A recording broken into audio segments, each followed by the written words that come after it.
Okay, Carl Franz, you're welcome. You're welcome for the help. Oh, this? Yes. This does come in handy on occasion. Oh, hey. Hey, art fans, how's it going? Butch Hartman here. That's right. Carl Franz, he's just an emperor. Don't worry about that. He's a Warhammer guy. All right, hey, thanks for coming to the channel. Don't forget to like and subscribe. Also, if you guys want me to do a commission for you, that's right, a drawing just for you, click the link down below. Okay, welcome to the segment of my show I call TOONA, where I talk about entertainment. I talk about cartoons, movies, TV shows, and of course, YouTube. And I got some amazing YouTubers on the show, and I've got a great YouTuber on today. This guy is all into that game Warhammer. In fact, he's a war strategist, a war expert, a video game war expert. Is that what we call him? If you watch this channel, the guy knows video game war strategies and tactics like nobody else. His name is Morgan. He's on a channel called Milk and Cookies. Let's go to his interview right now. Okay, I got Morgan from Milk and Cookies. What's up, man? How are you? Nothing much, man. How you doing? Thanks for having me on. Well, you're welcome. You're welcome. Hey, where are you at right now? Where are you located? I am in Northern Virginia, about 20 minutes outside Washington, D.C. Okay, very cool. You born there? I was, yeah. I grew up in Fairfax County, went to school at James Madison University, and my whole life lived on the East Coast. So you're a very colonial person. Very much so, yeah. Grew up pretty close to Williamsburg, actually. So I've traveled there a couple times to colonial Williamsburg and all that kind of stuff. Very cool. So is that kind of where the love for video war games came in? That you've been around, like there's so much history of war in that area? No, the wargaming thing kind of arose because I grew up playing a game called Age of Empires 2, Age of Kings. I think it's a really popular. Dude, I used to love. Hold on, now I don't even know when you were born. I think I saw one of your videos. You were a freshman in college in 2011. So what are you, like 25 years old right now, or 27 now? Yeah, 27. So Age of Empires, I was playing that like in the year 2000 when it was a real basic game, and I loved glorious that game. Absolutely, I love it. And then it went away for a while. And then by the time it came back, I never got back into it. But what a blast. I love playing that game. Yeah. Age of Empires, I think, came around 2000. Age of Kings came maybe a couple of years later. And I played the crap out of that with my dad. Grew up playing a bunch of games, custom games on Black Forest with the Saracens and the Persians. Super fun. And then that kind of transitioned into Total War, which actually came out roughly around the same time. Around the year 2000, a game called Shogun Total War came out. I remember going to a Bowl America party where I gave my friend Shogun. I said, wait, why didn't I buy this for myself? And as samurai, as like huge scale battles, this is everything I love about gaming. Let's try it out. Let's see if I actually can get into the series. And it was kind of straight uphill from there. Very cool, man. Yeah, because like when I think I was always the Byzantines or something like that when I played Age of Empires. Yeah, they had cataphracts. You're bringing back a lot of memories for me. You know what other game was big back then? Again, this is going way back. Was Diablo. Did you ever play Diablo? I've never played Diablo, but a lot of those games, Command and Conquer from the early 2000s, like the nostalgia waves just hit me every time I think about it. Yeah, very cool. So, okay, so let's get to you real quick. So your big game, what's your fave game right now? Total War Warhammer is my bread and butter on YouTube. It's my job now, so there is that element where when you do anything full-time, even if you love it, it can feel like a job sometimes, but Total War Warhammer. I know what that's like. Yeah. So it's called Total Warhammer or just Warhammer? Total War Warhammer is the name of the game. Yeah, Total War is a series. Warhammer is the setting for this particular one. Yeah. Yeah, because I know Warhammer. I didn't know this. Yeah, that's how out of it I am. And so, how many hours of that game do you think you play a day? A day? Well, I've got 2,000 hours on the game overall, so quite a lot. But again, when it's your full-time job, it kind of makes sense, right? Like it's. I wake up in the morning or afternoon sometimes because I work my own schedule. Come downstairs and start plugging away, doing replays and commentary. So I have a lot of time on it. Did you say it's your job? So like, what is your job? Did Warhammer contact you and say, hey, comment on this game for us, and they pay you to do that? No, they don't. No, I wish. I really wish. Okay, so your YouTube channel is your job, basically. Yeah, YouTube is my job, exactly. So what I'm kind of, this is not going to be a perfect example, but I'm kind of like the ESPN of Total War. So I go in, I record a battle, I make it a sports event, and I commentate over the top of it, explain what's going on, explain what they're doing, and kind of Al Michaels of Total War, maybe is maybe a good way to put it. Very good, Al Michaels. That's someone from my area. I know that. Hey, so do you do Twitch as well? Are you on Twitch? I don't. I stream straight to YouTube. It allows me to put VOD straight on the channel afterwards, which is good for me. So I just do it all through YouTube. Oh, very cool. Okay. I actually did Twitch for a while, and I was doing basically live art. I would just go on there and do art. There's one Fairly Odd Parents game. I'd play that like all the time, and people wanted to see me do that, but that was about it. So like now you did a Game of Thrones breakdown, correct? And you did I like a did. strategy, and you told people how dumb this one certain battle was in Game of Thrones. I did. Yeah. So I'm not the only one who feels this way. Obviously, season 7 and season 8 of Game of Thrones kind of went downhill. I love the show. Dude, I have to agree because I did watch. I was like, into the show, and I was like, they did a great job writing it. And the last couple seasons seemed rushed. I thought they really did. Very, very much so. Yeah. And they did a particular battle called the Battle of Winterfell, which we've been building up to for 8 seasons. I know, big time. Yep. You've been trying to explain, like, this guy, the Night King, is the big bad. He's going to be the main nemesis for the entire show. He's going to come in. He's going to wreck everyone. And then in the very first battle he shows up, it just all goes to crap for the undead. It's like, how did this happen? But the tactics in that battle, they blew my mind, and not in a good way. Very upsetting to watch that entire episode. I just remember you couldn't see a lot of the battle because it was at night. Yeah, it doesn't help either. I'm like, how did these guys even fight? But what I thought was amazing in Game of Thrones, they'd spent such a big, the intro of the Night King was so awesome. Like his intro was great. You're like, who is this guy? And then at the end, when it all collapsed so quickly, like you said, it was very disappointing. Yeah, I remember the flashback. They turn one of the children into a White Walker, and you see that, and you're like, this is like amazing. This is so epic. He gets there. You can't see the battle. The tactics used in the battle themselves are like horrible and completely immersion breaking in every facet. Yeah. And then you kind of leave the show feeling empty. Like how did this all build to such a letdown? I don't understand. Yeah, it's such a sad feeling. So why did you get into war games so much as opposed to, like, I don't know, other type of battle games? Why the war strategy stuff? Well, I think there's something to be said for just large scale combat. Obviously, in real life, I don't want to have an outlet of real combat. I don't want to be in a war-like scenario. But I think a lot of people gravitate towards that in media because it's exciting, it's entertaining, and it shows you something that you wouldn't normally be able to take part of and wouldn't want to take part of because it's hellish. I think Battle of the Bastards, actually, from Game of Thrones, is a perfect example of that. It's something they did incredibly well. They showed the brutality of warfare, which I think a lot of other movies don't necessarily do. Braveheart did. I thought Braveheart was pretty good. Yes, absolutely. Yeah, you see Jon Snow like fully surrounded by Roose Bolton's shield wall, just slamming in. You can't even move. You can't even swing a sword. So that element of it, I think, is interesting. And I grew up watching the battle where he was getting crushed by those. Yeah, crushed by the shield wall. Yeah, and you can't even, like, there's no fighting. It's just you're just getting panicked and pushed into an ever smaller area. And I think that is pretty crazy. But like that just kind of, I think that kind of thing is just great for cinema in general. I grew up watching sword and sandal flicks, The Gladiator, The Last Samurai, that kind of thing. And I just think it's something that's always I've gravitated towards. Very cool. So now let's ask the real questions people want to know. Besides that, how long have you been on YouTube? I have been on YouTube since, I think, 2014. I started content with Shogun 2 Total War, and I've been working on it off and on for about 6 or 7 years, but I didn't start going full-time on YouTube until about 3 years ago. Very cool. Okay, and so you built up quite a following. How many subs are you at right now as we're talking right now? 137,000.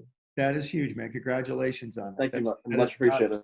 Not an easy thing to do. I know it's tough. And especially like when you have your niche is so focused. It's a niche. Yeah, that's a good way of putting it. Yeah. It is a niche for sure, but you seem like you're getting everybody in that niche, which is really cool.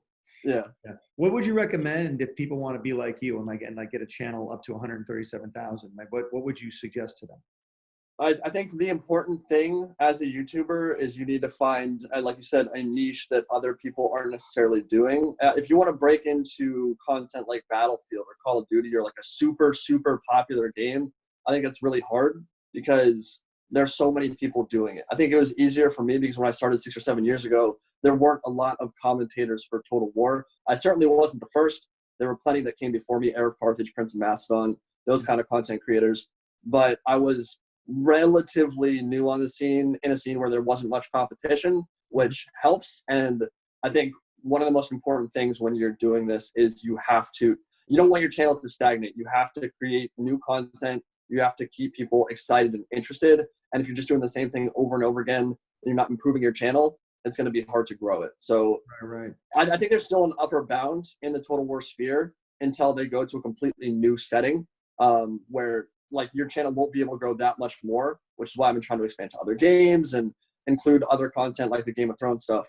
But I think that that's really Which is a important. good idea. I think that's a really good thing that you expand into, like, you know, actual maybe TV shows and comment on actual movies and things like that. Like even like if you were to comment on the Infinity War Wakanda battle, maybe that would be kind of cool. That would be interesting. I actually never considered that, but that'd be a pretty good one. A nerd like me would probably go, okay, because I like comic books. I would probably watch something like that. Because I don't even know how there was really a strategy to that. They had a shield around them, and then the bad guys ran at the shield, and then, you know. Yeah, there's that. Yeah.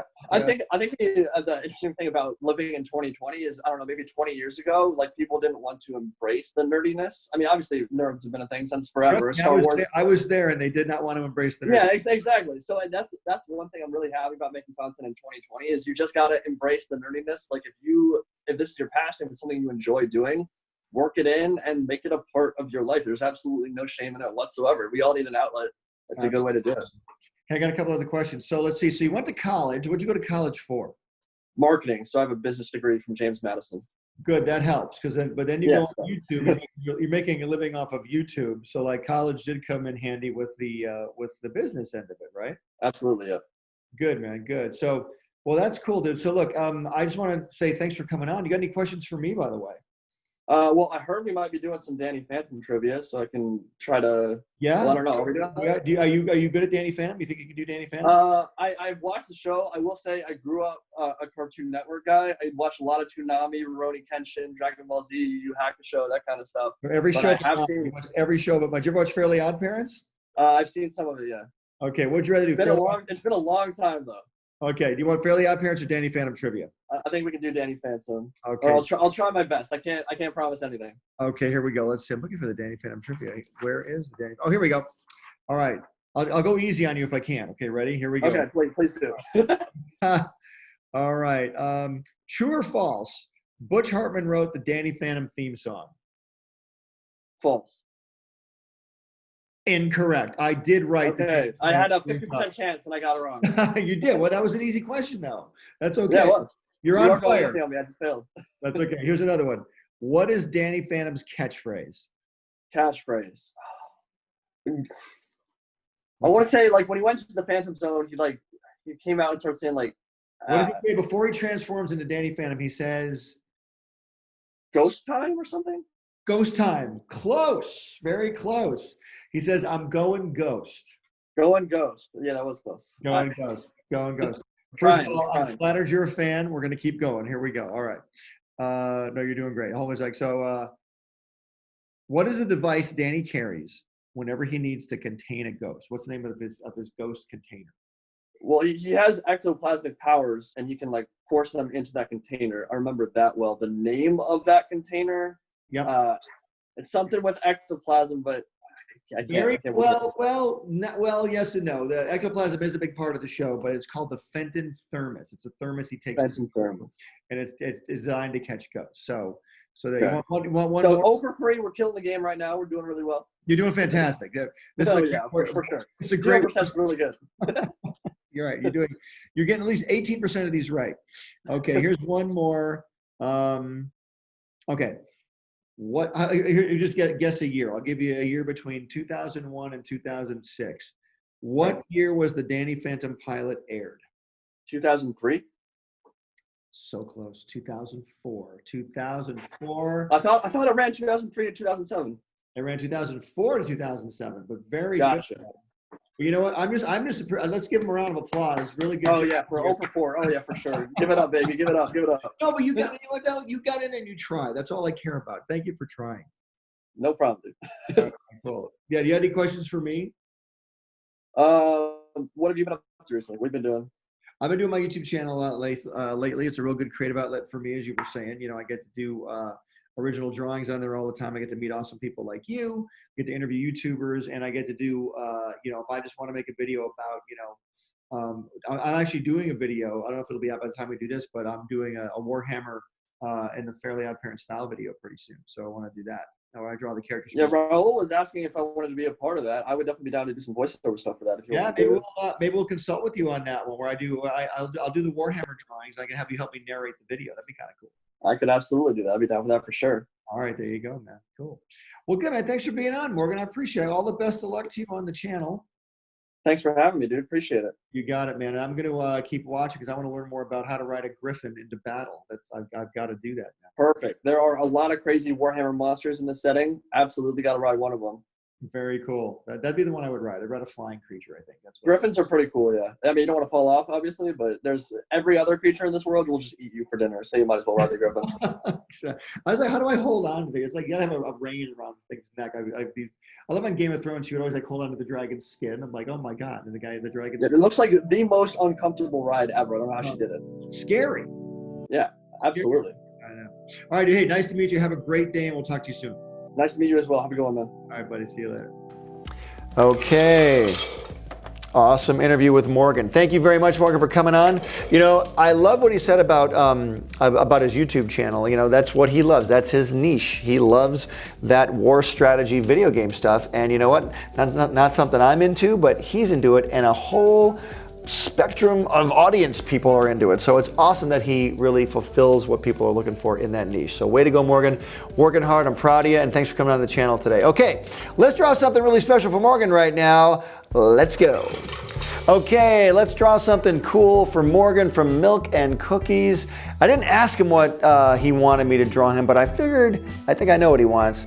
I'm gonna draw his avatar from his channel, Milk and Cookies, a little Cookie Monster character with some kind of a war motif. So here we go. So I've got my marker and I got my big pad of newsprint.